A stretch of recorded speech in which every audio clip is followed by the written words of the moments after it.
Hebrews 11th chapter 6th verse. ಈ ದಿನದಲ್ಲಿ ನಾವು ದೇವರ ವಾಕ್ಯ ಕಡೆ ತಿರುಗಿಕೊಳ್ಳೋಣ.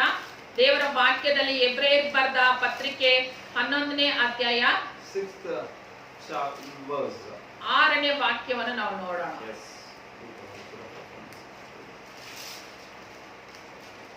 Yeah. 11:6 I'm going to read for you.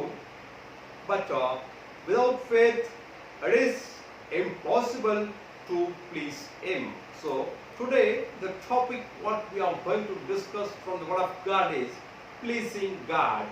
ಈ ದಿನದಲ್ಲಿ ದೇವರ ವಾಕ್ಯ ಏನು ಎಂಬುದಾಗಿ ನೋಡಿದ್ರಾಗ ಮೆಚ್ಚಿಕೆ, ದೇವರಿಗೆ ಮೆಚ್ಚಿಕೆ ಎಂಬುದಾಗಿ topic. How to please God. ಹೇಗೆ ದೇವರನ್ನು ಮೆಚ್ಚಿಸುವುದು. So in the epistle written to the Hebrews 11th chapter 6th verse says please him.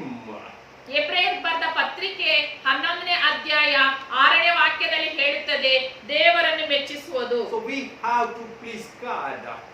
ದೇವರನ್ನು ಮೆಚ್ಚಿಸಬೇಕು ನಾವು. In our day to day life husbands are most probably trying to please their wives. ಅನೇಕ ಸಮಯಗಳಲ್ಲಿ ನಮ್ಮ ಕುಟುಂಬದಲ್ಲಿ ಗಂಡನು ಹೆಂಡತಿಯನ್ನು ಪ್ರೀತಿಸುವುದಕ್ಕೆ ಪ್ರಯತ್ನ ಪಡುತ್ತಾರೆ, ಮೆಚ್ಚಿಸುವುದಕ್ಕೆ. Wives are making things to please their husband. ಹೆಂಡತಿಯರು ಗಂಡನನ್ನು ಹೇಗೆ ಮೆಚ್ಚಿಸುವುದು, ಹೇಗೆ ಅವರು ನಮ್ಮನ್ನು ಮೆಚ್ಚುತ್ತಾರೆ ಎಂಬುದಾಗಿ ಪ್ರಯತ್ನ ಪಡುತ್ತಾರೆ. Wife prepare the dishes to please her husband. ಹೆಂಡತಿಯವರು ಪತ್ನಿಯವರು ಏನ್ ಮಾಡ್ತಾರೆ ಅಂದ್ರೆ ಒಳ್ಳೆ ಆಹಾರಗಳನ್ನು ಮಾಡಿ ಇದರ ಮುಖಾಂತರ ನಮ್ಮ ಗಂಡನನ್ನು ಮೆಚ್ಚಿಸೋಣ ಎಂಬುದಾಗಿ ಅವರು ಪ್ರಯತ್ನ ಪಡುತ್ತಾರೆ. Husbands purchase, buy and satisfy their wives to please their wife. ಪತಿಯವರು ಏನ್ ಮಾಡ್ತಾರೆ ಅಂದ್ರೆ ತನ್ನ ಪತ್ನಿಗೆ ಹೇಗೆ ನಾವು ಮೆಚ್ಚಿಸುವುದು ಎಂಬುದಾಗಿ ಅವ್ರಿಗೆ ಏನು ಇಷ್ಟವಾಗುತ್ತದೋ ಇಷ್ಟವಾದ ಕಾರ್ಯಗಳನ್ನೆಲ್ಲ ಕೂಡ ಅವರಿಗೆ ಕೊಂಡ್ಕೊಂಡು ಬಂದು ಕೊಡ್ತಾರೆ. So children's they please their parents, and parents they please the children with what they like, the snacks. ಮಕ್ಕಳು ತಾಯಿ ತಂದೆಯನ್ನು ಹೇಗೆ ಮೆಚ್ಚಿಸುವುದು ಎಂಬುದಾಗಿ ಪ್ರಯತ್ನ ಪಡುತ್ತಾರೆ. ತಾಯಿ ತಂದೆಗಳು ಮಕ್ಕಳನ್ನು ಮೆಚ್ಚಿಸುವ ರೀತಿಯಲ್ಲಿ ನಡೆದುಕೊಳ್ಳುತ್ತಾರೆ. And today we know that people living the students community, they also want to please their friends. ಅದೇ ರೀತಿಯಲ್ಲಿ ಸ್ಟೂಡೆಂಟ್ಸ್ ಗಳು ಏನ್ ಮಾಡ್ತಾರೆ ಅಂದ್ರೆ ತನ್ನ ಜೊತೆಯಲ್ಲಿ ಓದುವ ಮಕ್ಕಳಿಗೆ ಫ್ರೆಂಡ್ಸ್ ಗಳನ್ನು ಮೆಚ್ಚಿಸುವುದು ಹೇಗೆ ಎಂಬುದಾಗಿ ನೋಡ್ತಾರೆ. We are planning, we are trying to make please others, but this today's topic the word of God says we want to please God. Are we trying in our life to praise God? ಆದರೆ ನಾವು ಈ ಲೋಕದಲ್ಲಿರುವ ಪ್ರತಿ ಮನುಷ್ಯರು ಹೇಗೆ ನಮ್ಮನ್ನು ಮೆಚ್ಚಿಕೊಳ್ಳುತ್ತಾರೋ ಆ ರೀತಿಯಲ್ಲಿ ನಾವು ನಡೆದುಕೊಳ್ಳೋಣ ಎಂಬುದಾಗಿ ಪ್ರಯತ್ನ ಮಾಡುತ್ತೇವೆ. ಆದರೆ ಇದುವರೆಗೆ ನಾವು ದೇವರನ್ನು ಮೆಚ್ಚಿಸುವುದು ಹೇಗೆ ಅದಕ್ಕೆ ನಾವು ಪ್ರಯತ್ನ ಪಟ್ಟಿದ್ದೇವಾ? So today the Holy Spirit of God wants to deal with us, to teach us how to please God and why to please God. ದೇವರ ವಾಕ್ಯ ಹೇಳುತ್ತದೆ ಹೇಗೆ ದೇವರನ್ನು ಮೆಚ್ಚಿಸುವುದು, ಏಕೆ ನಾವು ದೇವರನ್ನು ಮೆಚ್ಚಿಸಬೇಕು. So first thing we are going to see why we have to please God. ಮೊದಲನೇದಾಗಿ ದೇವರಿಗೆ ಮೆಚ್ಚುಗೆಯಾದಂತೆ ಹೇಗೆ ನಾವು ನಡೆದುಕೊಳ್ಳಬೇಕು ಎಂಬುದಾಗಿ ನೋಡೋಣ. Yes. Now let us see the reference from the word of God. ದೇವರ ವಾಕ್ಯಗಳಲ್ಲಿ ನಾವು ನೋಡಿದಾಗ the gospel according to John 8th chapter 29th verse. ಯೋಹಾನ್ ಬರೆದ ಸುವಾರ್ತೆ 8th chapter 8ನೇ ಅಧ್ಯಾಯ 29th verse. 29ನೇ ವಾಕ್ಯ ಹೀಗೆ ಹೇಳುತ್ತದೆ. I'll read for you. Gospel according to John 8th chapter 29th verse. And he who sent me is with me. The Father has not left me alone, for I always do those things that please him. ಈ ದಿನದಲ್ಲಿ ನಾನು ಓದ್ತೇನೆ ನಿಮಗೆ ಯೋಹಾನ್ ಬರೆದ ಸುವಾರ್ತೆ 8ನೇ ಅಧ್ಯಾಯ 29ನೇ ವಾಕ್ಯವು ಹೀಗೆ ಹೇಳುತ್ತದೆ.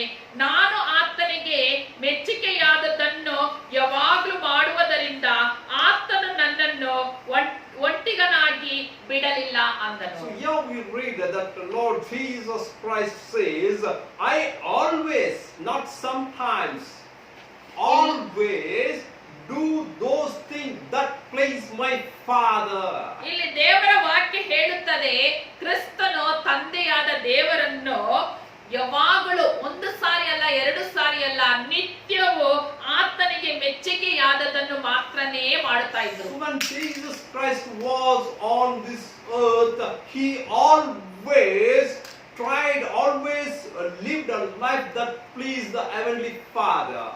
ಕ್ರಿಸ್ತನು ಈ ಲೋಕದಲ್ಲಿ ಬದುಕಿದ ಕಾಲವೆಲ್ಲನೂ ತಂದೆಯಾದ ದೇವರಿಗೆ ಮೆಚ್ಚುಗೆಯಾಗಿ ಯಾವಾಗಲೂ ಕೂಡ ಮೆಚ್ಚುಗೆಯಾಗಿ ನಡೆದುಕೊಂಡನು ಎಂಬುದಾಗಿ. So when you and me, we the children of God, following Lord Jesus Christ and His commandments, we have to follow His principle that always pleasing the Father.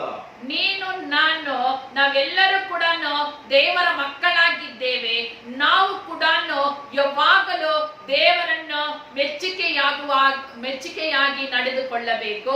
As Lord Jesus Christ has pleased His Father, we His children also lead a life pleasing the Heavenly Father and Lord Jesus Christ and the Holy Spirit of God. ಹೇಗೆ ಕ್ರಿಸ್ತನು ತನ್ನ ತಂದೆಗೆ ಮೆಚ್ಚುಗೆಯಾದದನ್ನು ಮಾತ್ರನೇ ಮಾಡುತ್ತಾ ಇದ್ರು, ಆ ರೀತಿಯಲ್ಲಿ ನಾವು ಕೂಡ ಕ್ರಿಸ್ತನಿಗೆ ಮೆಚ್ಚುಗೆಯಾದದನ್ನು ಯಾವಾಗಲೂ ಕೂಡ ಮಾಡುವವರಾಗಿ ಕಾಣಲ್ಪಡಬೇಕು. Today's topic is pleasing God. ಈ ದಿನದಲ್ಲಿ ದೇವರ ವಾಕ್ಯ ಟಾಪಿಕ್ ಏನೆಂಬುದಾಗಿ ನೋಡಿದ್ರೆ ದೇವರಿಗೆ ಮೆಚ್ಚುಗೆಯಾಗಿ ನಡೆದುಕೊಳ್ಳಬೇಕು. Why we have to please God? ಏಕೆ ನಾವು ದೇವರಿಗೆ ಮೆಚ್ಚುಗೆಯಾಗಿ ನಡೆದುಕೊಳ್ಳಬೇಕು? Because Lord Jesus Christ pleased the Father, we too following Jesus have to please Father, Son and the Holy Spirit of God. ಯಾಕೆಂದರೆ ಕ್ರಿಸ್ತನು ತಂದೆಯಾದ ದೇವರಿಗೆ ಮೆಚ್ಚುಗೆಯಾಗಿ ನಡೆದುಕೊಂಡನು. ಆತನ ಮಕ್ಕಳಾಗಿರುವ ನಾವು, ಆತನನ್ನು ಹಿಂಬಾಲಿಸುತ್ತಿರುವ ನಾವು ಕ್ರೈಸ್ತರು ತಂದೆ ಮಗ ಪರಿಶುದ್ಧಾತ್ಮನಿಗೆ ಮೆಚ್ಚುಗೆಯಾಗಿ ನಡೆದುಕೊಳ್ಳಬೇಕು. And second thing we'll see why we have to please God. ಎರಡನೇದಾಗಿ ಏಕೆ ದೇವರನ್ನು ಮೆಚ್ಚುಗೆಯಾಗಿ ನಾವು ನಡೆದುಕೊಳ್ಳಬೇಕು. From the book of Proverbs, 16th chapter, 16ನೇ ಅಧ್ಯಾಯ 7th verse. 7ನೇ ವಾಕ್ಯ. Proverbs, ಜ್ಞಾನೋಕ್ತಿಗಳು 16th chapter, 16ನೇ ಅಧ್ಯಾಯ 7th verse. 7ನೇ ವಾಕ್ಯವನ್ನು ನೋಡೋಣ. I'll read for you. When a man's ways please the Lord, he makes even his enemies to be at peace with him. ಜ್ಞಾನೋಕ್ತಿಗಳು 16ನೇ ಅಧ್ಯಾಯ 7ನೇ ವಾಕ್ಯ ನೋಡಿದಾಗ, ಯೆಹೋವನು ಒಬ್ಬನ ನಡತೆಗೆ ಮೆಚ್ಚಿದರೆ ಆತನು ಅವನ ಶತ್ರುಗಳು ಮಿತ್ರನಾಗಿ ಮಾಡುವನು. Yes, my dear brothers and sisters. ಹೌದು ನನ್ನ ಪ್ರೀತಿಯ ಸಹೋದರ ಸಹೋದರಿಗಳೇ. First thing, we have to please God because Jesus taught us to please the Heavenly Father. ಮೊದಲನೇದಾಗಿ ನಾವು ದೇವರಿಗೆ ಮೆಚ್ಚುಗೆಯಾಗಿ ನಡೆದುಕೊಳ್ಳಬೇಕು, ಏಕೆಂದರೆ ಕ್ರಿಸ್ತನು ದೇವರಿಗೆ ಮೆಚ್ಚುಗೆಯಾಗಿ ನಡೆದುಕೊಂಡನು. Second thing we are seeing here, ಎರಡನೇ ಕಾರ್ಯದಲ್ಲಿ ನಾವು ನೋಡ್ತಾ ಇದ್ದೇವೆ, when man's ways please the God, the Lord, ಮನುಷ್ಯರ ಒಂದು ನಡತೆಗಳು ದೇವರಿಗೆ ಮೆಚ್ಚಿದರೆ God makes even his enemies to be peace at him. ಆ ಮನುಷ್ಯರ ಶತ್ರುಗಳು ಕೂಡ ಆತನಿಗೆ ಮಿತ್ರನಾಗಿ ದೇವರು ಮಾರ್ಪಡಿಸುತ್ತಾನೆ ಎಂಬುದಾಗಿ. Today many people they treat others as enemies in this world. ಅನೇಕರು ಇಲ್ಲಿ ನೋಡಿದಾಗ ತನ್ನ ಶತ್ರುಗಳನ್ನಾಗಿ ಮಾಡಿಕೊಳ್ತಾರೆ ಅನೇಕರನ್ನು. A wife says that her husband is an enemy. ಹೆಂಡತಿ ಹೇಳುತ್ತಾರೆ, ಪತ್ನಿ ಹೇಳುತ್ತದೆ ತನ್ನ ಪತಿನೇ ನನಗೆ ಶತ್ರು ಎಂಬುದಾಗಿ. Children say my parents are my enemies. ಮಕ್ಕಳು ಹೇಳ್ತಾರೆ ನನ್ನ ತಾಯಿ ತಂದೆಗಳೇ ನನಗೆ ಶತ್ರುವಾಗಿದ್ದಾರೆ. The Bible says love your enemies. ದೇವರ ವಾಕ್ಯ ಹೇಳುತ್ತದೆ ನಿನ್ನ ಶತ್ರುಗಳನ್ನು ನೀನು ಪ್ರೀತಿಸಬೇಕು ಎಂಬುದಾಗಿ. So we say if at all you have an enemy in this world, whereas I do not have any enemies in this world except that Satan. ಈ ಲೋಕದಲ್ಲಿ ನಿಮಗೆ ಶತ್ರುಗಳಿದ್ರೆ, ಇಲ್ಲವಾದ್ರೆ ನನಗೆ ಯಾರು ಶತ್ರುಗಳೇ ಇಲ್ಲ, ಸೈತಾನನು ತಪ್ಪಿದ್ರೆ ಮಾತ್ರ ಯಾರು ಶತ್ರುಗಳಿಲ್ಲ ಎಂಬುದಾಗಿ ಹೇಳ್ತೀರಾ?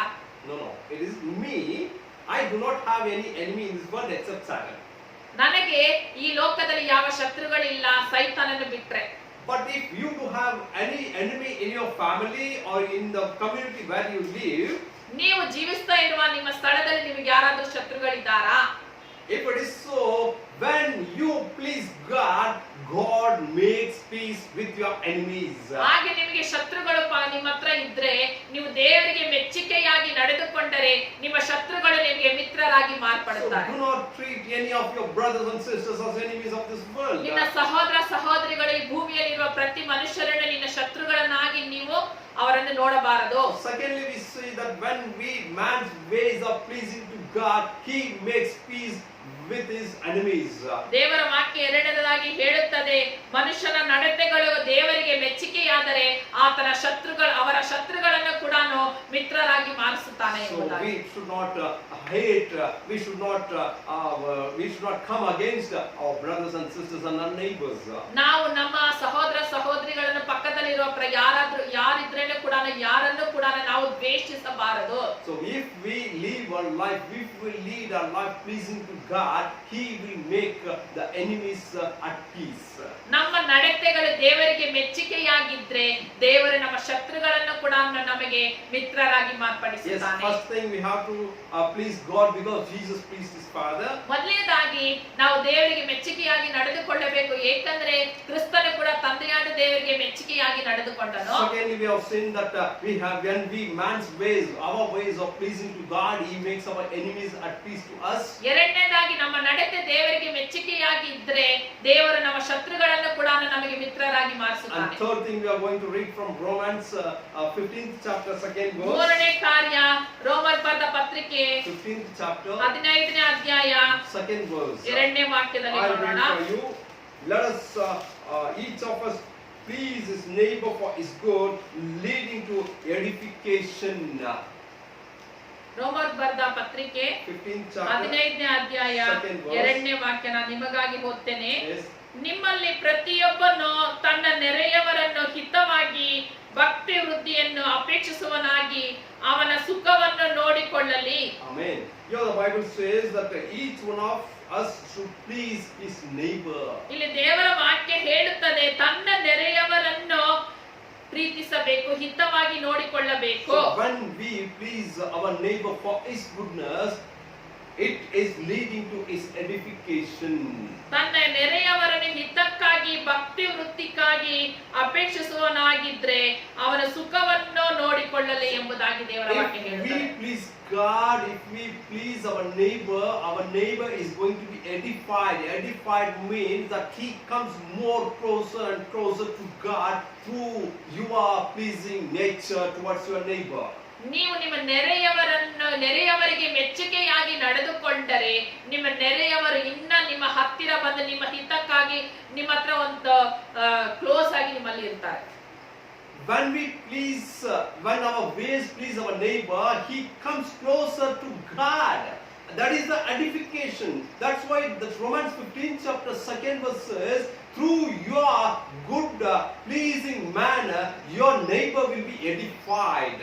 ದೇವರ ವಾಕ್ಯ ಹೇಳುತ್ತದೆ, ನೀವು ನಿಮ್ಮ ನೆರೆಯವರಿಗೆ ಮೆಚ್ಚುಗೆಯಾಗಿ ನಡೆದುಕೊಂಡರೆ ಅವರು ನೀವು ನಡೆದುಕೊಳ್ಳುವ ರೀತಿಯನ್ನು ನೋಡಿ ಅವರು ದೇವರ ಹತ್ತಿರ ಬರುವುದಕ್ಕೆ ಸಾಧ್ಯವಾಗುತ್ತದೆ. Pleasing God is our title topic today. ಈ ದಿನದಲ್ಲಿ ದೇವರ ವಾಕ್ಯವು ಏನೆಂಬುದಾಗಿ ನೋಡಿದ್ರೆ ಟೈಟಲ್ ದೇವರನ್ನು ಮೆಚ್ಚಿಸುವುದು.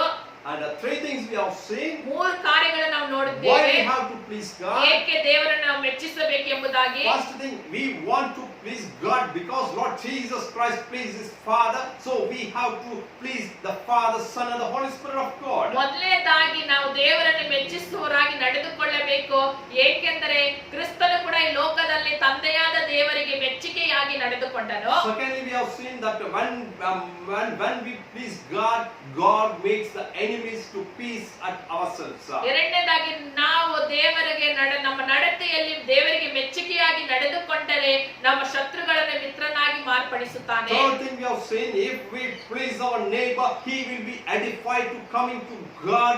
Rather we are not to preach the gospel because of our loving nature, the pleasing nature, our neighbors will be edified and will be saved. ಮೂರನೇದಾಗಿ ನಮ್ಮ ನೆರೆಯವರಿಗೆ ಮೆಚ್ಚುಗೆಯಾಗಿ ನಡೆದುಕೊಳ್ಳುವಾಗ ನಾವು ಅವರಿಗೆ ಸುವಾರ್ತೆ ಸಾರುವುದಕ್ಕೆ ನಾವು ಸಾರದಿದ್ದರೇನು ನಮ್ಮ ನಡತೆಗಳನ್ನು ನೋಡಿ ನಮ್ಮ ಮೆಚ್ಚುಗೆಗಳನ್ನು ನೋಡಿ ಅವರು ದೇವರ ನಾಮವನ್ನು ಮಹಿಮೆ ಪಡಿಸುತ್ತಾರೆ, ದೇವರ ಹತ್ತಿರ ಬರುವುದಕ್ಕೆ ಸಾಧ್ಯವಾಗುತ್ತದೆ. Why to please God? ಏಕೆ ದೇವರನ್ನು ನಾವು ಮೆಚ್ಚಿಸಬೇಕು? Without proclaiming the gospel, because of your pleasing nature, your neighbor will come to God. ನಾವು ಏಕೆ ದೇವರನ್ನು ಮೆಚ್ಚಿಸುವವರಾಗಿ ನಡೆದುಕೊಳ್ಳಬೇಕಂದ್ರೆ ನಾವು ಸುವಾರ್ತೆ ಸಾರುವುದಕ್ಕಿಂತಲೂ ನಾವು ನಮ್ಮ ನಡತೆಯಲ್ಲಿ ನಾವು ಮೆಚ್ಚಿಸುವವರಾಗಿ ಕಾಣಲ್ಪಟ್ರೆ ನಮ್ಮ ಒಂದು ಪ್ರೀತಿಯನ್ನು ನೋಡಿ ಆ ನಮ್ಮ ಪ್ರೀತಿಯ ಮುಖಾಂತರವಾಗಿ ಸುವಾರ್ತೆ ಸಾರಲ್ಪಡುತ್ತದೆ. So 3 things we have seen why to please God. ಮೂರು ಕಾರ್ಯಗಳನ್ನು ನಾವು ನೋಡಿದ್ದೇವೆ ಏಕೆ ದೇವರನ್ನು ಮೆಚ್ಚಿಸಬೇಕೆಂಬುದಾಗಿ. So now we will see from the word of God how we can please God. ದೇವರ ವಾಕ್ಯದಲ್ಲಿ ನಾವು ನೋಡಿದ್ದೇವೆ ಹೇಗೆ ದೇವರನ್ನು ಈಗ ಪ್ರೀತಿಸಬೇಕೆಂಬುದಾಗಿ ನೋಡೋಣ. Why how we are going to please God. ಹೇಗೆ ನಾವು ಪ್ರೀತಿಸಲು ಸಾಧ್ಯ So that ಎಂಬುದಾಗಿ we ನೋಡೋಣ. can read from 1 Thessalonians 4th chapter 1st verse. ಒಂದನೇ ಥೆಸಲೋನಿಕರ 4ನೇ ಅಧ್ಯಾಯ 1st verse. 4ನೇ ಅಧ್ಯಾಯ ಮೊದಲನೇ ವಾಕ್ಯವನ್ನು ನಾವು ನೋಡೋಣ. Yes, I read for you from the book of 1 Thessalonians 4th chapter 1st verse. Finally then, brethren, we urge and exhort you in Lord Jesus Christ that you should abode more and more, just as you received from us how to out and how to please God. ಮೊದಲನೇ ಥೆಸಲೋನಿಕ ಅವರಿಗೆ ಬರೆದ ಮೊದಲನೆಯ ಪತ್ರಿಕೆಯಲ್ಲಿ 4th chapter 4ನೇ ಅಧ್ಯಾಯ ಮೊದಲನೇ ವಾಕ್ಯವನ್ನು ನೋಡೋಣ. ಕಡೆ ಮಾತೇನೆಂದರೆ, ಸಹೋದರರೇ, ನಾವು ಕರ್ತನಾದ ಯೇಸುವಿನ ಅಧಿಕಾರದಿಂದ ನಿಮಗೆ ಕೊಟ್ಟ ಆಜ್ಞೆಗಳನ್ನು ತಿಳಿದಿರಷ್ಟೇ. Yes.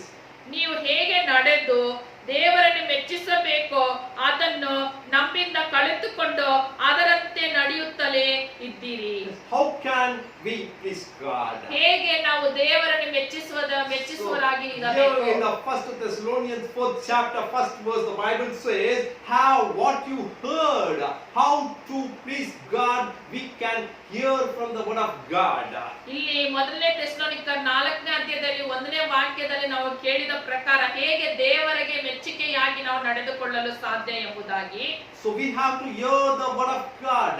ದೇವರ ವಾಕ್ಯವನ್ನು ಕೇಳಿ When we read the word of God, ದೇವರ ವಾಕ್ಯವನ್ನು ಓದುವಾಗ the Bible, the Holy Spirit of God teaches us how to please our God, how to love our Almighty God. ಪರಿಶುದ್ಧಾತ್ಮ ದೇವರು ನಮಗೆ ಕಲಿಸಿಕೊಡ್ತಾನೆ ಹೇಗೆ ದೇವರನ್ನು ಮೆಚ್ಚಿಸುವುದು ಎಂಬುದಾಗಿ ವೇದ ವಾಕ್ಯದ ಮುಖಾಂತರ. That's what we read in this 1 Thessalonians 4th chapter 1st verse. You, as you heard the word of God, we teaching you how to please God and how to walk in His ways. ಅದನ್ನೇ ನಾವು ಮೊದಲನೇ ಥೆಸಲೋನಿಕ 4ನೇ ಅಧ್ಯಾಯದಲ್ಲಿ ಮೊದಲನೇ ವಾಕ್ಯದಲ್ಲಿ ಓದಿದ್ದೇವೆ. ದೇವರ ವಾಕ್ಯವನ್ನು ನೀವು ಕೇಳಿ ಅದರ ಪ್ರಕಾರವಾಗಿ ಹೇಗೆ ಮೆಚ್ಚುಗೆಯಾಗಿ ನಡೆದುಕೊಳ್ಳಬೇಕು ಎಂಬುದಾಗಿ ನಾವು ಕಲಿತುಕೊಳ್ಳಬೇಕು. Until today we might not be knowing how to please God in our day-to-day life. ಇಂದಿನವರೆಗೂ ನಮಗೆ ಹೇಗೆ ದೇವರಿಗೆ ಮೆಚ್ಚುಗೆಯಾಗಿ ನಡೆದುಕೊಳ್ಳೋದು ಎಂಬುದಾಗಿ ತಿಳಿದೇ ಇರಬಹುದು. But now the Holy Spirit of God says that when you read and when you hear the word of God, the word of God through the Spirit of God teaches us how to please God.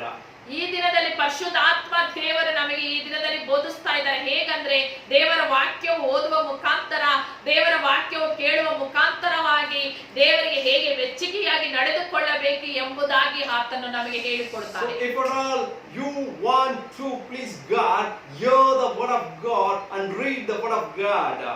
ನಾವು ದೇವರಿಗೆ ಮೆಚ್ಚುಗೆಯಾಗಿ ನಡೆದುಕೊಳ್ಳಬೇಕೆಂದ್ರೆ ಮೊದಲನೇದಾಗಿ ದೇವರ ವಾಕ್ಯವನ್ನು ಕೇಳಬೇಕು, ದೇವರ ವಾಕ್ಯವನ್ನು ಓದುವರಾಗಿ ಕಾಣಲ್ಪಡಬೇಕು. And second thing, we can now see how we can please God from the epistles, Romans 8th chapter 8th verse. ಈ ದಿನದಲ್ಲಿ ನಾವು ಮತ್ತೆ ರೋಮರ್ ಬರೆದ ಪತ್ರಿಕೆ 8ನೇ ಅಧ್ಯಾಯ 8ನೇ ವಾಕ್ಯದಲ್ಲಿ ನೋಡೋಣ ದೇವರಿಗೆ ಹೇಗೆ ಮೆಚ್ಚುಗೆಯಾಗಿ ನಡೆದುಕೊಳ್ಳಬೇಕು So ಎಂಬುದನ್ನು. I read for you from the book of Romans 8th chapter 8th verse. It says like this, that so then those who are in flesh cannot please God.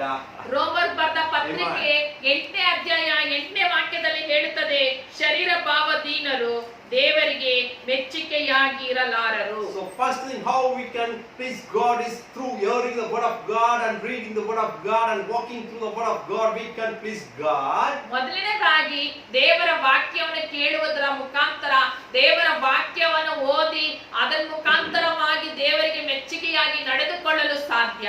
And secondly we are seeing that from the book of Romans 8th chapter 8th verse, those who are in flesh cannot please God. ಎರಡನೇದಾಗಿ ರೋಮರ್ ಬರೆದ ಪತ್ರಿಕೆ 8ನೇ ಅಧ್ಯಾಯ 8ನೇ ವಾಕ್ಯದಲ್ಲಿ ನಾವು ನೋಡಿದಾಗ ಶರೀರ ಭಾವದೀನರು ದೇವರಿಗೆ ಮೆಚ್ಚುಗೆಯಾಗಿ ಇರಲಾರರು. If all you want to please God, you should not be in this worldly flesh and lustly things that it will never please God. ನೀವು ದೇವರಿಗೆ ಮೆಚ್ಚುಗೆಯಾಗಿ ನಡೆದುಕೊಳ್ಳಬೇಕಂದ್ರೆ ಶರೀರ ಭಾವದಲ್ಲಿ ನೀವು ಒಳಪಟ್ಟಿದ್ರೆ, ಶಾರೀರಿಕವಾದ ಶರೀರದಲ್ಲಿ ನೀವು ಒಳಪಟ್ಟಿದ್ರೆ ನಾವು ದೇವರಿಗೆ ಮೆಚ್ಚುಗೆಯಾಗಿ If ನಡೆದುಕೊಳ್ಳಲು we ಸಾಧ್ಯವಿಲ್ಲ. want to, I want to, you want to please God, we have to live, come out of this lust of this world and this flesh of this world.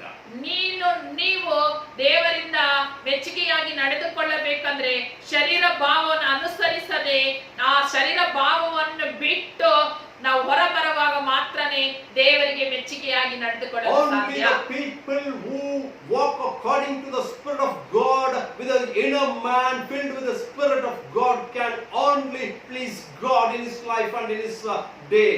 ಪವಿತ್ರ ಆತ್ಮನಿಂದ ನಾವು ನಮ್ಮ ದೇಹವನ್ನು ಒಳಪಡಿಸಿ ದೇವರಿಗಾಗಿ ಪರಿಶುದ್ಧವಾಗಿ ಪವಿತ್ರಾತ್ಮ ನಡೆಸುವ ದಾರಿಯಲ್ಲಿ ನಡೆದಾಗ ಮಾತ್ರನೇ ದೇವರಿಗೆ ಮೆಚ್ಚುಗೆಯಾಗಿ ನಡೆದುಕೊಳ್ಳಲು ಸಾಧ್ಯ.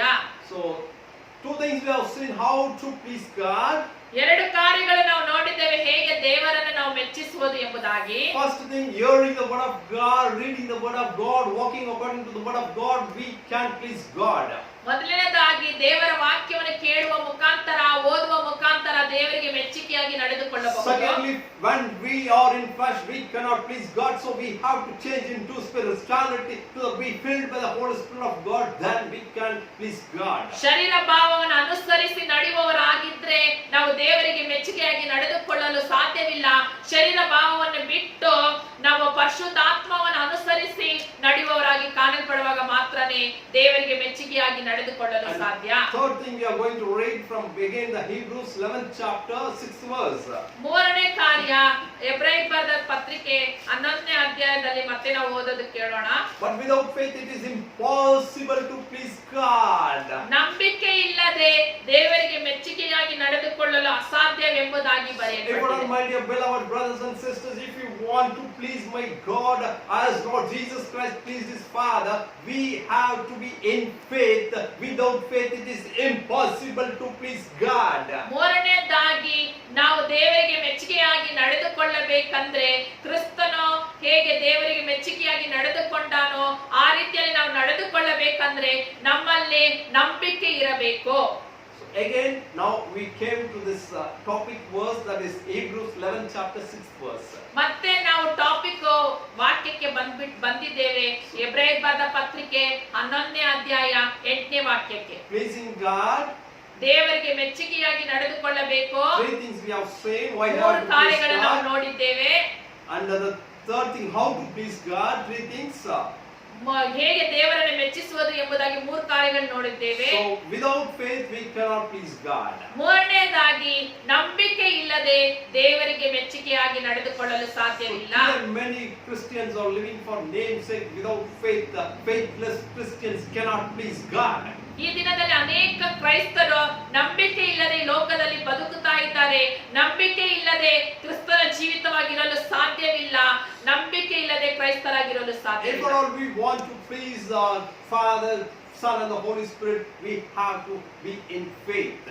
ತಂದೆ ಮಗ ಪರಿಶುದ್ಧಾತ್ಮವನ್ನು ನಾವು ಮೆಚ್ಚಿಸುವರಾಗಿ ಕಾಣಲ್ಪಡಬೇಕಂದ್ರೆ ನಂಬಿಕೆ ನಮ್ಮಲ್ಲಿ ಇರಬೇಕು. We should be filled in the Spirit and not in flesh. ನಾವು ಆತ್ಮವನ್ನು ಅನುಸರಿಸುವರಾಗಿ ಪರಿಶುದ್ಧಾತ್ಮವನ್ನು ಅನುಸರಿಸುವರಾಗಿ ನಡೆಯಬೇಕೇ ಹೊರತು ಶಾರೀರಿಕವನ್ನು ಅನುಸರಿಸಿ ನಡೆಯಬಾರದು. We should be the people who hear the word and read the word and walk according to the word of God, then we shall praise the God. ನಾವು ದೇವರ ವಾಕ್ಯವನ್ನು ಓದುವವರಾಗಿ ಅದನ್ನು ಕೇಳುವವರಾಗಿ ನಾವು ಒಳಪಡಬೇಕು ಹೊರತು. Yes, these are the three things that how we can please God. ಇದೇ ಮೂರು ಕಾರ್ಯಗಳು ನಾವು ದೇವರಿಗೆ ಮೆಚ್ಚುಗೆಯಾಗಿ ನಡೆದುಕೊಳ್ಳಬೇಕು ಎಂಬುದಾಗಿ. And because how this faith comes, that we can read it from the Romans 10th chapter 17th verse. ನಮಗೆ ಹೇಗೆ ನಂಬಿಕೆ ಬರುತ್ತದೆ ಎಂಬುದಾಗಿ ನಾವು ನೋಡೋಣ. ರೋಮರಿಗೆ ಬರೆದ ಪತ್ರಿಕೆ So 10th chapter 10ನೇ ಅಧ್ಯಾಯ 17th verse. 17ನೇ ವಾಕ್ಯವನ್ನು ನೋಡೋಣ. Faith comes by hearing and hearing by the word of God. ದೇವರ ಒಂದು ನಂಬಿಕೆ ಹೇಗೆ ಬರುತ್ತದೆ ಎಂಬುದಾಗಿ ನೋಡಿದ್ರೆ ದೇವರ ವಾಕ್ಯವನ್ನು ನಾವು ಕೇಳಿ ಅದನ್ನು ನಾವು ಹೃದಯದಲ್ಲಿ ಗ್ರಹಿಸುವರಾಗಿ ಕಾಣಲ್ಪಡಬೇಕು. So 10th chapter 17th verse says, faith comes by hearing and hearing the word of God. ದೇವರ ವಾಕ್ಯವು ಹೇಳಿದ ವಾರ್ತೆಯನ್ನು ನಂಬಿ ಆ ವಾರ್ತೆಯನ್ನು ನಾವು ಆಧಾರವಾಗಿ ಇಟ್ಟುಕೊಳ್ಳುವಾಗ. Yes, today my dear brothers and sisters, ಈ ದಿನದಲ್ಲಿ ನನ್ನ ದೇವರ ಸಹೋದರ ಸಹೋದರಿಗಳೇ, if you want to please God, ದೇವರಿಗೆ ಮೆಚ್ಚುಗೆಯಾಗಿ ನಡೆದುಕೊಳ್ಳಬೇಕೆಂದ್ರೆ without faith you cannot please God. ನಂಬಿಕೆ ಇಲ್ಲದೆ ದೇವರನ್ನು ಮೆಚ್ಚಿಸಲು ಸಾಧ್ಯವಿಲ್ಲ. So faith comes by hearing the word of God. ನಂಬಿಕೆ ಹೇಗೆ ಬರುತ್ತದೆ ಎಂಬುದಾಗಿ ನೋಡಿದ್ರೆ ಸಾರುವ ಸುವಾರ್ತೆಯನ್ನು ಕೇಳುವ ಮುಖಾಂತರ ಬರುತ್ತದೆ. Without hearing the word of God, you shall not get that or grow in faith. ದೇವರ ವಾಕ್ಯವನ್ನು ಕೇಳದೆ ನಿಮಗೆ ನಂಬಿಕೆ ನಿಮ್ಮ ಜೀವಿತದಲ್ಲಿ ಬೆಳೆಯಲು ಸಾಧ್ಯವಿಲ್ಲ. Why to please God? Three things we have seen. ಯಾಕೆ ನಮ್ಮ ದೇವರನ್ನು ಮೆಚ್ಚಿಸಬೇಕೆಂಬುದಾಗಿ ಮೂರು ಕಾರ್ಯಗಳನ್ನು ನೋಡಿದ್ದೇವೆ. How to please God we have seen. ಹೇಗೆ ಮೆಚ್ಚಿಸಬೇಕೆಂಬುದಾಗಿ ನೋಡಿದ್ದೇವೆ. So now we have come to the conclusion that we are going to conclude that how to please God. ನಾವು ಇದನ್ನು ಒಂದು ಕನ್ಕ್ಲೂಷನ್ ಬಂದಿದ್ದೇವೆ, ಹೇಗೆ ನಾವು ದೇವರನ್ನು ಮೆಚ್ಚಿಸಲು ಸಾಧ್ಯ ಎಂಬುದಾಗಿ. Pleasing God, there are many benefits in that concept. ದೇವರನ್ನು ಮೆಚ್ಚಿಸುವುದರಲ್ಲಿ ಅನೇಕ ಒಂದು ಕಾರ್ಯಗಳು ನಮಗೆ ಉಂಟಾಗುತ್ತದೆ. So without faith, my dear brother, you cannot please God. ನಂಬಿಕೆ ಇಲ್ಲದೆ ದೇವರನ್ನು ಮೆಚ್ಚಿಸಲು ಸಾಧ್ಯವಿಲ್ಲ. So faith is a fundamental thing that need in our life to please our Almighty God. ನಂಬಿಕೆ ಮಾತ್ರನೇ ಒಂದು ದೊಡ್ಡ ಅಸ್ತಿಭಾರವಾಗಿದೆ ನಮ್ಮ ಜೀವಿತದಲ್ಲಿ ದೇವರಿಗೆ ಮೆಚ್ಚಿಸುವ ಕಾರ್ಯದಲ್ಲಿ. We can say that I believe, I have faith in me, I trust in God, so I have that from my childhood days. ನಾವು ಹೇಳಬಹುದು, ನನ್ನ ಚಿಕ್ಕ ವಯಸ್ಸಿನಿಂದ ನನಗೆ ನಂಬಿಕೆ ಉಂಟು, ನನಗೆ ದೇವರಲ್ಲಿ ತುಂಬಾ ನಂಬಿಕೆ ಇದೆ ಎಂಬುದಾಗಿ. But when you have that faith from your childhood days, and why can't you please God in your life? ನನಗೆ ಚಿಕ್ಕ ವಯಸ್ಸಿನಿಂದ ನನಗೆ ಆ ನಂಬಿಕೆ ದೇವರಲ್ಲಿ ಉಂಟು ಎಂಬುದಾಗಿ ನಾವು ಹೇಳುವವರಾಗಿದ್ರೆ ಏಕೆ ದೇವರನ್ನು ನಾವು ಮೆಚ್ಚಿಸುತ್ತಾ ಇಲ್ಲ? That is for name's sake we say that I have faith in God. ನಾವು ಹೆಸರಿಗಾಗಿ ಹೇಳುತ್ತೇವೆ ನನ್ನಲ್ಲಿ ನಂಬಿಕೆ ಉಂಟು ಎಂಬುದಾಗಿ. But we rather when we search our inner self, when we find our conscience says that we do not have faith in God. ನಾವು ಅಂತರಂಗದಲ್ಲಿ ನಮ್ಮನ್ನು ಪರಿಶೋಧಿಸಿ ನೋಡಿದಾಗ ನಮ್ಮಲ್ಲಿ ಆ ನಂಬಿಕೆ ಇಲ್ಲ ಎಂಬುದಾಗಿ ತಿಳಿದು ಬರುತ್ತದೆ. So the faith can now, if at all we want to please God, the main concept, the sole concept word is without faith we cannot please God.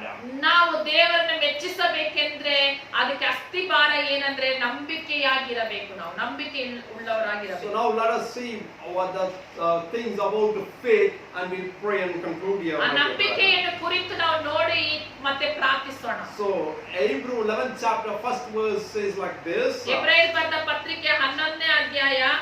It says like this, faith is confident of God's power. ದೇವರ ವಾಕ್ಯ ಹೇಳುತ್ತದೆ ನಂಬಿಕೆಯೇ ದೇವರ ಬಲವಾಗಿದೆ. So if you want to please God, we have to have confidence in God's power and authority. ನಾವು ದೇವರಿಗೆ ಮೆಚ್ಚುಗೆಯಾಗಿ ನಡೆದುಕೊಳ್ಳಬೇಕಂದ್ರೆ ನಂಬಿಕೆಯಲ್ಲಿ ನಮಗೆ ಬಲವಾಗಿರಬೇಕು. So faith is the substance of things hoped for and evidence of things not seen. It is read from Hebrews 11th chapter first verse.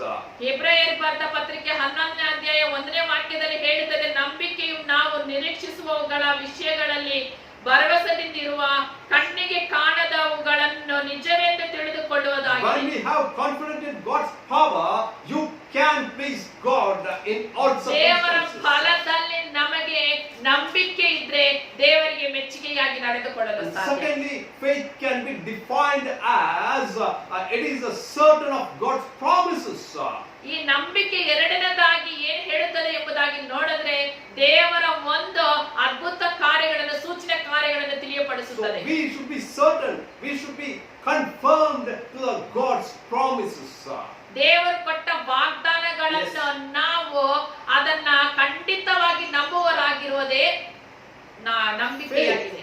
So without this faith, without believing God's power, without believing God's promises, you cannot please God. ದೇವರು ಕೊಟ್ಟ ವಾಗ್ದಾನಗಳನ್ನು ನಂಬದೇ ಹೋದರೆ, ದೇವರ ಕೊಟ್ಟ ವಾಕ್ಯಗಳನ್ನು ನಂಬದೇ ಹೋದರೆ ನಮ್ಮಲ್ಲಿ ನಂಬಿಕೆ, ವಿಶ್ವಾಸ ಎಂಬುದು ಇಲ್ಲದೆ ಹೋಗುವುದು, ನಾವು ದೇವರಿಗೆ ಮೆಚ್ಚುಗೆಯಾಗಿ ನಡೆದುಕೊಳ್ಳಲು ಸಾಧ್ಯವಿಲ್ಲ. Faith, now we have derived two things, that one, it is God's confidence of God's power, and second, it is certainty of God's promises. ಎರಡು ಕಾರ್ಯಗಳ ನಂಬಿಕೆಯನ್ನು ಕುರಿತು ನಾವು ನೋಡುತ್ತಾ ಇದ್ದೇವೆ. ಏನೆಂಬುದಾಗಿ ನೋಡಿದಾಗ ದೇವರು ಕೊಟ್ಟ ವಾಗ್ದಾನಗಳನ್ನು ನಂಬಿಕೆಯಾಗಿ ಹೇಳುತ್ತದೆ, ಮತ್ತೆ ದೇವರು ಮಾಡುವ ದೇವರ ಒಂದು ಫಲವು ನಂಬಿಕೆಯಾಗಿರುತ್ತದೆ. And third thing, from the Hebrews 11th chapter 3rd verse, we can read and see that faith is the divine design of God. ಮೂರನೇ ಕಾರ್ಯ ಅದೇ ಎಬ್ರಾಯರ್ ಬರೆದ ಪತ್ರಿಕೆ 11ನೇ ಅಧ್ಯಾಯದಲ್ಲಿ By faith we ಹೇಳುತ್ತದೆ, understand that the worlds were framed by the word of God. World were framed by the word of God. ಜಗತ್ತು ದೃಶ್ಯಗಳು ವಸ್ತುಗಳಿಂದ ಉಂಟಾಗಲಿಲ್ಲವೆಂದು ಗ್ರಹಿಸುತ್ತೇವೆ. So faith gives the divine design of God. Believe that God has designed this world. ನಂಬಿಕೆ ಹೇಗೆ ನಮಗೆ ತಿಳಿದು ಬರುತ್ತದೆ ಎಂಬುದಾಗಿ ನೋಡಿದಾಗ ನಾವು ತಿಳಿದುಕೊಳ್ಳುವುದು ಹೇಗಂದ್ರೆ ಕಾಣಿಸುವ ಈ ಜಗತ್ತು Yes. ದೃಶ್ಯಗಳ ವಸ್ತುಗಳು Amen. ಹೇಗೆ ಉಂಟಾಗಲಿಲ್ಲವೆಂದು ಗ್ರಹಿಸುವುದೇ. So it is, this world was created by God's divine design. ದೇವರು ಈ ಜಗತ್ತನ್ನು ಆತನು ಸುಂದರವಾಗಿ ಸೃಷ್ಟಿ ಮಾಡಿದ್ದಾನೆ. ಈ ದೃಶ್ಯಗಳನ್ನು ನೋಡುವಾಗಲೇ ನಾವು ದೇವರ ನಂಬಿಕೆಯಲ್ಲಿ ಬೆಳೆಯುವವರಾಗಿ ಕಾಣಲ್ಪಡುತ್ತೇವೆ. So if all our Christian brothers and sisters, we have to be confident that if you say that I have faith in God, you should know these three things you have in your heart. ದೇವರಲ್ಲಿ ನನಗೆ ನಂಬಿಕೆ ಉಂಟು ಎಂಬುದಾಗಿ ನನ್ನ ಕ್ರೈಸ್ತ ಮಕ್ಕಳೇ ನೀವು ಹೇಳುವವರಾಗಿದ್ದರೆ ಈ ಮೂರು ಕಾರ್ಯಗಳು ನಮ್ಮ ಹೃದಯದಲ್ಲಿ ಇರಬೇಕು. First, you should be confident of God's power and authority. ಮೊದಲನೇದಾಗಿ ದೇವರಿಗೆ ಬಲವುಂಟು, ಸರ್ವಶಕ್ತನಾದ ದೇವರು ಎಂಬುದಾಗಿ ನೀನು ನಂಬಬೇಕು. Secondly, if you have faith in God, you should confirm that God is going to fulfill His promises. ಎರಡನೇದಾಗಿ ದೇವರಲ್ಲಿ ನಂಬಿಕೆ ಇದೆ ಎಂಬುದಾಗಿ ನೀವು ಹೇಳುವರಾದರೆ ದೇವರು ಕೊಟ್ಟಿರುವ ಪ್ರಮಾಣವನ್ನು ನಡೆಸುತ್ತಾನೆ ಎಂಬುದಾಗಿ ನೀವು ನಂಬಬೇಕು. And thirdly, we see that this world was designed and created by the God's divine design. ನಾವು ಮೂರನೇದಾಗಿ ಜಗತ್ತು ದೃಶ್ಯಗಳ ವಸ್ತುಗಳನ್ನು ದೇವರಿಲ್ಲದೆ ಉಂಟಾಗಲಿಲ್ಲವೆಂದು ಗ್ರಹಿಸಬೇಕು. Yes, the fourth thing what we are going to see, if you say that you have faith in God, you should believe and act on God's promises. ನಾಲ್ಕನೇ ಕಾರ್ಯ, ದೇವರಲ್ಲಿ ನಂಬಿಕೆ ಇದೆ ಎಂಬುದಾಗಿ ನೀವು ಹೇಳಿದ್ರೆ ನೀವು ದೇವರ ನಂಬಿಕೆಯನ್ನು ನಿಮ್ಮಲ್ಲಿ ತೋರಿಸಬೇಕು. Act on the God's promises. ದೇವರ ಪ್ರಮಾಣವನ್ನು ನಿಮ್ಮಲ್ಲಿ ನೆರವೇರಿಸಬೇಕು. Yes, that's we read in 11th chapter 8th verse of Hebrews. It says, ಎಬ್ರಾಯರ್ ಬರೆದ ಪತ್ರಿಕೆ 11ನೇ ಅಧ್ಯಾಯ 8ನೇ ವಾಕ್ಯದಲ್ಲಿ Abraham obeyed when he called to go out of the place which he would receive as inheritance. Abraham believed and left the place, following God to place where the Lord has shown him. ಅಬ್ರಹಾಮನು ಕರೆಯಲ್ಪಟ್ಟ ಕೂಡಲೇ ಕರೆದಾತನ ಮಾತುಗಳನ್ನು ಕೇಳಿ ತಾನು ಬಾಧ್ಯವಾಗಿ ಹೊಂದಬೇಕಾದ ಸ್ಥಳಕ್ಕೆ ಹೊರಟು ಹೋದನು. So we have to act on the promises of God. ದೇವರು ನಮಗೆ ಕೊಟ್ಟಿರುವ ವಾಗ್ದಾನದಲ್ಲಿ ನಾವು ನಡೆಯುವಂತರಾಗಿ ಕಾಣಲ್ಪಡಬೇಕು. The person who says, who declares that I believe, I have faith in God, he should believe and act on God's promises. ಯಾರು ನನಗೆ ನಂಬಿಕೆ ಇದೆ ಎಂಬುದಾಗಿ ಹೇಳುತ್ತಾರೋ ಅವರು ದೇವರು ಕೊಟ್ಟ ವಾಗ್ದಾನವನ್ನು ಹೊಂದಬೇಕಾಗಿ ನಡೆದುಕೊಳ್ಳಬೇಕು. Yes. So if you have this faith in you, these four things has to be in our day-to-day life. ನಮ್ಮ ಪ್ರತಿದಿನ ಒಂದು ಜೀವಿತದಲ್ಲಿ ಈ ನಾಲ್ಕು ಕಾರ್ಯಗಳನ್ನು ನಾವು ನೆನಪು ಮಾಡಿಕೊಳ್ಳಬೇಕು. And the fifth thing we can see, if you say that, if we say that we have faith in God, we should say that according to Hebrews 11th chapter 26th verse, we should esteem Jesus Christ is above all. ನಮ್ಮಲ್ಲಿ ನಂಬಿಕೆ ಉಂಟು, ನನಗೆ ದೇವರ ಮೇಲೆ ನಂಬಿಕೆ ಇದೆ ಎಂಬುದಾಗಿ ಹೇಳುವವರಾಗಿದ್ರೆ ನಾವು ಇಬ್ರಾಯರ್ ಬರೆದ ಪತ್ರಿಕೆ 11ನೇ ಅಧ್ಯಾಯ 26ನೇ ವಾಕ್ಯದ ಪ್ರಕಾರ ನಾವು ಇರಬೇಕು. Esteeming the reproach of Christ greater riches than the treasure in Egypt, for he looked to the reward. Reproach, esteeming that Christ is greater. ಐಗುಪ್ತ ದೇಶದ ಸರ್ವಶೈವಕ್ಕಿಂತಲೂ ಕ್ರಿಸ್ತನ ನಿಮಿತ್ತವಾಗಿ ಉಂಟಾಗಿರುವ ನಿಂದೆಯು ಶ್ರೇಷ್ಠ ಭಾಗ್ಯವೆನಿಸಿಕೊಂಡು ಏಕೆಂದರೆ ಬರುವ ಪ್ರತಿಫಲ ಮೇಲೆ ಕಣ್ಣಿಟ್ಟಿದ್ದನು. Yes, we should, those who have faith should not look at this world and the worldly things, rather to look at the Christ who died on the cross, who shed his blood, precious blood for you and me and for the world whole. ನಾವು ಆ ನಂಬಿಕೆ ಇದೆ ಎಂಬುದಾಗಿ ಹೇಳೋನಾಗಿದ್ದರೆ ಕ್ರಿಸ್ತನ ಮೇಲೆ ನಮ್ಮ ಕಣ್ಗಳನ್ನು ಇಟ್ಟು ನಮಗೆ ಬರುವ ಶ್ರೇಷ್ಠ ಭಾಗ್ಯವನ್ನು ನೆನಪು ಮಾಡಿಕೊಂಡು ಪ್ರತಿಫಲವನ್ನು ನೋಡುವವರಾಗಿ ಕಾಣಲ್ಪಡಬೇಕು. Yes, my dear brother, if you say that you believe God and you have faith in God, you should esteem my God, Lord Jesus Christ, above all things in your life. ನಮ್ಮ ಜೀವಿತದಲ್ಲಿ ನಾವು ನಂಬಿಕೆ ಇದೆ ಎಂಬುದಾಗಿ ಹೇಳುವರಾಗಿದ್ರೆ ಕ್ರೈಸ್ತ ಮೇಲಾದ ನಾಮವೆಂದು ಎನ್ನಿಸಲ್ಪಡಬೇಕು ನಮ್ಮ ಹೃದಯದಲ್ಲಿ. So, it's just simply saying that I have faith in God is not this thing, but we have to follow this. Check out how the checklist. ನಾವು ಸುಮ್ಮನೆ ನಂಬಿಕೆ ಇದೆ ಎಂಬುದಾಗಿ ಹೇಳದೆ ಈ 4-5 ಕಾರ್ಯಗಳು ನಮ್ಮಲ್ಲಿ ಇದೆಯಾ ಎಂಬುದಾಗಿ Check out that these 5 things are ಇದನ್ನು fine. ನಮ್ಮಲ್ಲಿ ಇದೆಯಾ, ನಮ್ಮ ಅಂತರಂಗದಲ್ಲಿ ನಮ್ಮ ಜೀವಿತದಲ್ಲಿ ಈ ರೀತಿಯಲ್ಲಿ ನಾವು ಇದೀವಾ ಎಂಬುದಾಗಿ ನಾವು ಪರಿಶೋಧಿಸೋಣ. If you say that you have faith, that you have to be have confident of God's power in your life. ನಿನ್ನ ಜೀವಿತದಲ್ಲಿ ದೇವರಿಗೆ ಬಲ ಉಂಟು ಎಂಬುದಾಗಿ ನಂಬಿಕೆ ಇದೆಯಾ? Secondly, you should be confirmed that God's promises is going to be fulfilled in your life. ಎರಡನೇದಾಗಿ ದೇವರು ಮಾಡಿದ ಪ್ರಮಾಣಗಳು ನಿನ್ನ ಜೀವಿತದಲ್ಲಿ ನೆರವೇರುತ್ತದೆ ಎಂಬುದಾಗಿ ನಂಬಿಕೆ Thirdly, you ಇದೆಯಾ? have to believe that this world, your family, your job, your ministry has been given by God's divine plan. ಮೂರನೇದಾಗಿ ಭೂಮಿಯಲ್ಲಿರುವ ಎಲ್ಲ ದೃಶ್ಯಗಳು ದೇವರೇ ಮಾಡಿರೋದು, ನಿಮ್ಮ ಜೀವಿತದಲ್ಲಿ ನಿಮಗೆ ಕೊಟ್ಟಿರುವ ಕೆಲಸಗಳು ಎಲ್ಲವೂ ದೇವರೇ ಕೊಟ್ಟಿದ್ದಾರೆ ಎಂಬುದಾಗಿ The ನಂಬುತ್ತೀರಾ? family, the ministry, what God has given is God's plan. ನಿಮಗೆ ಕೊಟ್ಟಿರುವ ಮಕ್ಕಳು, ಕುಟುಂಬ ಸೇವೆ ಎಲ್ಲ ಕೂಡ ದೇವರ ಚಿತ್ತದಂತೆ ನಿಮಗೆ ಕೊಟ್ಟಿದ್ದಾನೆ ಎಂಬುದಾಗಿ ನಂಬಿಕೆ ಇದೆಯಾ? And fourthly, if you say that you have faith in God, you should act on God's promises. If God has to go out, come in, you have to act according to God's plan. ನಾಲ್ಕನೇದಾಗಿ ದೇವರ ಮೇಲೆ ನಂಬಿಕೆ ಇದೆ ಎಂಬುದಾಗಿ ನೀವು ಹೇಳೋದಾದರೆ ದೇವರು ಹೇಳಿದ ಮಾತುಗಳನ್ನು ನೆರವೇರಿಸುವರಾಗಿ ಕಾಣಲ್ಪಡಬೇಕು. And fifth thing, we have to believe that our esteem Christ as above all in our life. ಐದನೇದಾಗಿ ನೀವು ಕ್ರಿಸ್ತನು ಎಲ್ಲಾ ನಾಮದಕ್ಕಿಂತ ಮೇಲಾದ ನಾಮ ಕ್ರಿಸ್ತ ನಾಮ These ಎಂಬುದಾಗಿ are ನೀವು the 5 ನಂಬಬೇಕು. things that come out of have been hatched, has been born by faith. ಈ 5 ಕಾರ್ಯಗಳು ನಂಬಿಕೆಗೆ ಹೊರ ತೋರ್ಪಡಿಸುವ ಒಂದು So if ಕಾರ್ಯಗಳಾಗಿದೆ. you have these 5 things, you have faith, and we will surely please God. ಈ ನಂಬಿಕೆ ನಿಮ್ಮಲ್ಲಿದ್ರೆ ಈ 5 ಕಾರ್ಯಗಳು ನಿಮ್ಮಲ್ಲಿ ತೋರ್ಪಡಿಸಬೇಕು. Hallelujah. Amen. Yes, my dear brothers and ಹೌದು sisters. ನನ್ನ ಪ್ರೀತಿಯ ಸಹೋದರ Pleasing ಸಹೋದರಿಗಳೇ, God is our title today. ಈ ದಿನದಲ್ಲಿ ದೇವರಿಗೆ ಮೆಚ್ಚುಗೆಯಾಗಿ ನಡೆದುಕೊಳ್ಳುವುದೇ ನಮ್ಮೊಂದು topic. Jesus Christ pleased his Father, our heavenly Father, all the days of his life. ಕ್ರಿಸ್ತನ ತಂದೆಯಾದ ದೇವರಿಗೆ ತನ್ನ ಜೀವಿತ ಕಾಲವೆಲ್ಲ ಕೂಡ ಮೆಚ್ಚುಗೆಯಾಗಿ So ನಡೆದುಕೊಂಡನು. you and me following Jesus Christ as to please God. ನೀನು ನಾನು ಕ್ರಿಸ್ತನಿಗೆ ದೇವರಿಗೆ ಮೆಚ್ಚುಗೆಯಾಗಿ ನಡೆದುಕೊಳ್ಳಬೇಕು. Second thing, when the man's ways of pleasing God, our enemies will be peace at our steps. ನಮ್ಮ ನಡತೆಗಳು ದೇವರಿಗೆ ಮೆಚ್ಚುಗೆಯಾಗಿ ನಡೆದುಕೊಂಡರೆ ನಮ್ಮ ಶತ್ರುಗಳು ಮಿತ್ರರಾಗಿ ಮಾರ್ಪಡಿಸುತ್ತಾರೆ. Secondly, when we please our neighbors through God, those people will be edified to come into trust without hearing the gospel. ನಮ್ಮ but seeing our ನೆರೆಯವರನ್ನ enemies. ಕ್ರಿಸ್ತನ ಮುಖಾಂತರವಾಗಿ ನಾವು ಮೆಚ್ಚುವವರಾಗಿದ್ದರೆ, ಮೆಚ್ಚುಗೆಯಾಗಿ ನಡೆದುಕೊಂಡರೆ ದೇವರ ನಾಮ ಮಹಿಮೆ ಹೊಂದಿ ಸುವಾರ್ತೆ ಸಾರಲ್ಪಡುತ್ತದೆ. How to please God? That when we hear the word of God, read the word of God, and walk according to the word of God, we will please the God. ಹೇಗೆ ದೇವರಿಗೆ ಮೆಚ್ಚುಗೆಯಾಗಲು ಸಾಧ್ಯವೆಂಬುದಾಗಿ ನೋಡಿದ್ರೆ ದೇವರ ವಾಕ್ಯವನ್ನು ಕೇಳುವ ಮುಖಾಂತರ, ಓದುವ ಮುಖಾಂತರ ಮೆಚ್ಚುಗೆಯಾಗಿ ನಡೆದುಕೊಳ್ಳಲು ಸಾಧ್ಯ. And secondly, that without that flesh cannot please God. ಎರಡನೇದಾಗಿ ಶರೀರ ಭಾವಕ್ಕೆ ಅನುಸರಿಸಿ ನಡೆದ್ರೆ ದೇವರಿಗೆ ಮೆಚ್ಚುಗೆಯಾಗಿ So let ನಡೆದುಕೊಳ್ಳಲು us submit to the ಸಾಧ್ಯವಿಲ್ಲ. Spirit of God to take charge and lead us to the Spirit. So that we can ಪರಿಶುದ್ಧಾತ್ಮ please ದೇವರಿಗೆ God. ನಮ್ಮ ಶರೀರವನ್ನು ಸಮರ್ಪಿಸಿ ಆತ್ಮದಲ್ಲಿ ನಡೆಯುವರಾಗಿ And ಕಾಣಲ್ಪಡಬೇಕು. third thing, that without faith we cannot please God. ಮೂರನೇದಾಗಿ ನಂಬಿಕೆ ಇಲ್ಲದೆ ದೇವರಿಗೆ ಮೆಚ್ಚುಗೆಯಾಗಿ So ನಡೆದುಕೊಳ್ಳಲು faith, we have seen ಸಾಧ್ಯವಿಲ್ಲ. 5 things. That 5 things what we heard, let us ask the Holy Spirit of God to lead us through those things. ಆ ನಂಬಿಕೆಯಲ್ಲಿ 5 ಕಾರ್ಯಗಳು ನೋಡಿದ್ದೇವೆ.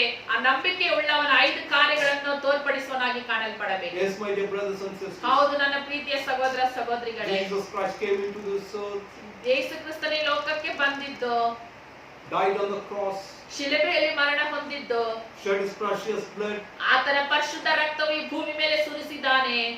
to please Heavenly Father. ತಂದೆಯಾದ ದೇವರಿಗೆ ಮೆಚ್ಚುಗೆಯಾಗಿ ನಡೆದುಕೊಳ್ಳಲು Until death, Jesus Christ pleased his Father.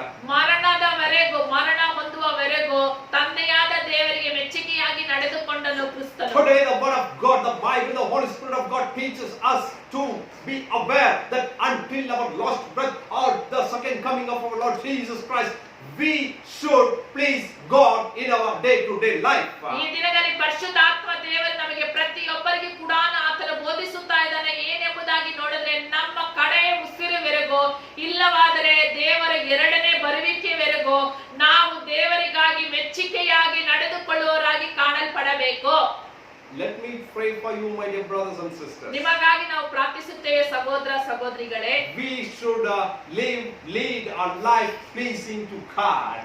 ನಾವು ನಮ್ಮ ಜೀವಿತದಲ್ಲಿ ದೇವರಿಗೆ ಮೆಚ್ಚುಗೆಯಾಗಿ ನಡೆದುಕೊಳ್ಳೋಣ. We pleased our father, mother, children, wife, husband, brothers, sisters, bosses, and everybody in this world ನಾವು ಈ except God. ಲೋಕದಲ್ಲಿ ನಮ್ಮ ತಂದೆ ತಾಯಿಗಳಿಗೆ, ಮಕ್ಕಳಿಗೆ, ಗಂಡನಿಗೆ, ಹೆಂಡತಿಗೆ, ಬಾಸ್ಗೆ, ಸ್ನೇಹಿತರಿಗೆ, ನೆರೆಯವರಿಗೆ ಮೆಚ್ಚುಗೆಯಾಗಿ ನಡೆದುಕೊಂಡಿದ್ದೇವೆ. ಆದ್ರೆ ದೇವರನ್ನು ಬಿಟ್ಟು But we forgotten to please God. ದೇವರಿಗೆ ಮೆಚ್ಚುಗೆಯಾಗಿ ನಡೆದುಕೊಳ್ಳೋದನ್ನು ಮರೆತು That's ಬಿಟ್ಟಿದ್ದೇವೆ. why the Spirit of God today urges us through the word of God to please God. ಅದಕ್ಕೆ ದೇವರ ವಾಕ್ಯ ಹೇಳುತ್ತದೆ, ದೇವರಿಗೆ ಮೆಚ್ಚುಗೆಯಾಗಿ ನಾವು ನಡೆದುಕೊಳ್ಳಬೇಕು ಎಂಬುದಾಗಿ. When we please God, ದೇವರಿಗೆ ಮೆಚ್ಚುಗೆಯಾಗಿ ನಡೆದುಕೊಂಡರೆ God will bless us. ದೇವರು ನಮ್ಮನ್ನು ಆಶೀರ್ವದಿಸುತ್ತಾನೆ. God will heal us. ದೇವರು ನಮ್ಮನ್ನು ಸ್ವಸ್ಥಪಡಿಸುತ್ತಾನೆ. God will wipe your tears. ದೇವರು ನಿಮ್ಮ ಕಣ್ಣೀರನ್ನು ಒರೆಸುತ್ತಾನೆ. God will make you all sufficient. ದೇವರು ನಿಮಗೆ ಬೇಕಾದದನ್ನ ಎಲ್ಲಾ ಕೂಡ ನೆರವೇರಿಸುವ ದೇವನಾಗಿದ್ದಾನೆ. Let us pray, my dear brother. ಪ್ರಾರ್ಥಿಸೋಣ ನನ್ನ ಪ್ರೀತಿ